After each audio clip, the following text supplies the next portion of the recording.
Hello everyone, my name is Jordan, also known as Scraps. Today is Friday, and I wanted to teach you guys something quite different. Resembles a Moog, and we're going to use the same waveforms to create the Moog synth. It's also very powerful, and you can use it for many different types of genres.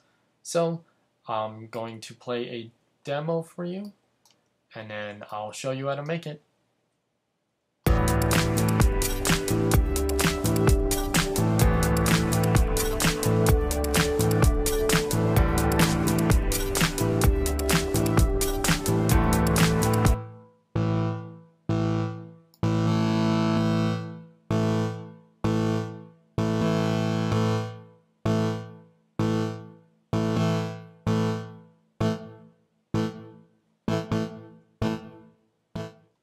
One of the cool things I love to do when creating the synth is that I like to keep everything nice and tidy. So, I'm going to show you how to create a combinator 3 different ways. The first way is to hold down Control and left click to get the instrument menu. This is where you can get all your instruments, your effects, and your other crazy utilities. The other way is to simply right click if you have a PC mouse. Another way is to hit F8 to bring up the tool window. If you want something from the tool window, all you have to do is just drag it out. Easy as that. So, inside this combinator, I'm going to go to my instruments and create a blank instance of Thor. Now, what we want to do is a little bit of programming right now. So, what I'm going to do is left click and hold the Thor, so it highlights red. And I'm going to hold down Option and drag below it. So that way we create another copy. I'm going to hit Tab to flip it over to the rack side. So I'm going to hit Tab and I'm going to drag out the outputs from my second Thor into the inputs. We're going to drag 1 and 2. Now let's say if we create a line 6 bass amp to tidy this up. It's going to go to the audio output. We do not want this. We want our audio outputs 1 and 2, our left and right, to go into our first Thor. So to fix this error, we're going to take out the outputs from our first Thor and plug them into our line 6 bass amp, and take the outs and plug them into the Combinator. Combinator or Combinator, there are 2 different ways of saying it. So what I'm going to do is just do a little bit of routing. So I'm going to open up my first Thor, and I'm going to choose for my source 1, I'm going to choose audio input 1. And for my second source, I'm going to choose audio input 2. And what I'm going to do is I'm going to send the amount 100% or 100 to each of the audio outputs of itself. So that way when you press a note, it's going to bring in the other audio from the second Thor in. So I'm just going to go to my audio output 2, and there we go. So what I want to do is I want to tackle the oscillators, and that's pretty much all we're going to be messing with.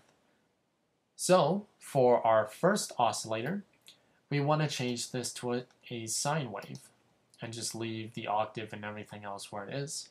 I'm going to send my second and third oscillator to my first filter. So for my second oscillator, I'm going to make sure it's an analog, and I'm going to set it to a triangle wave. After this, I'm going to hit my third analog oscillator, and I'm going to make sure it's on a sawtooth. Okay, so that's all we need to do for our first Thor. For our second Thor, we want this to be a square wave. And that's pretty much all there is to it. Next, what we want to do is a little bit more programming. So what I'm going to do is hit Show Programmer. I'm going to click on my first Thor. I'm going to click this empty window right here. I'm going to choose my mod wheel. And for the target, I want to choose my filter frequency 1. and I have to make sure it's on the right source. You can also choose mod wheel down here if it doesn't fit in the first one. So what we're going to do is, for our first rotary, we're going to go to our amp and we're going to hit amp envelope decay. For our second envelope, we're going to choose amp envelope sustain, and for our third rotary, we're going to choose amp envelope release. So I'm going to just rename these decay, sustain, and release. I'm also going to do this for my second Thor. I'm going to choose mod wheel. For the target, I'm going to choose my filter frequency 1. For rotary 1, I'm going to choose my amp envelope decay. Rotary 2, amp envelope sustain. Rotary 3, amp envelope release.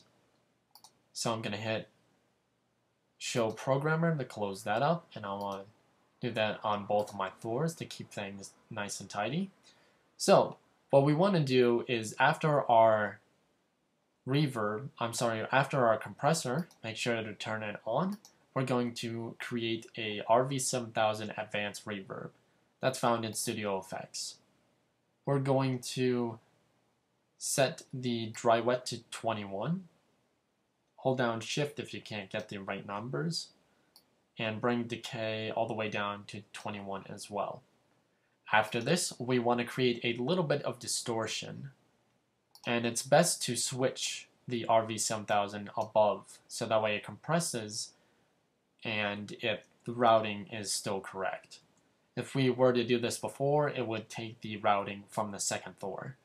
So what I'm going to do after this is go to my creative effects and choose Pulverizer. I'm going to set my filter to comb. I'm going to set the percentage amount to probably about 13. I'm going to set my tremor to spread, so widens it a bit. And I'm going to set the tremor rate to 857 Hertz. And I'm going to push up my follower to 100%. I'm going to bring the threshold a little bit. The attack can leave it at 0. And for the release, bring that to about 36%.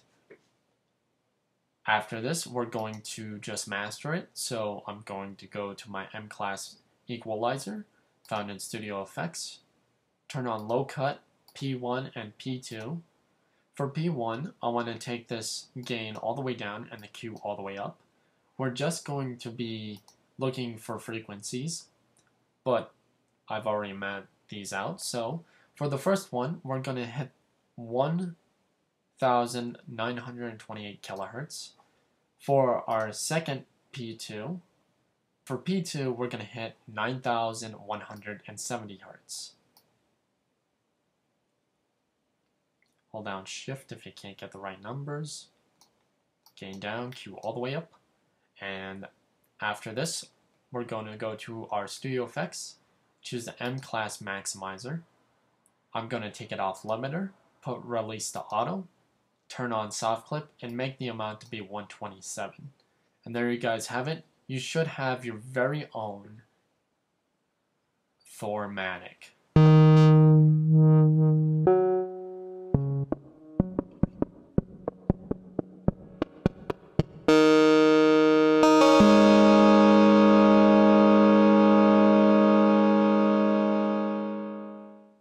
And I will check you guys out later for another video. Cheers.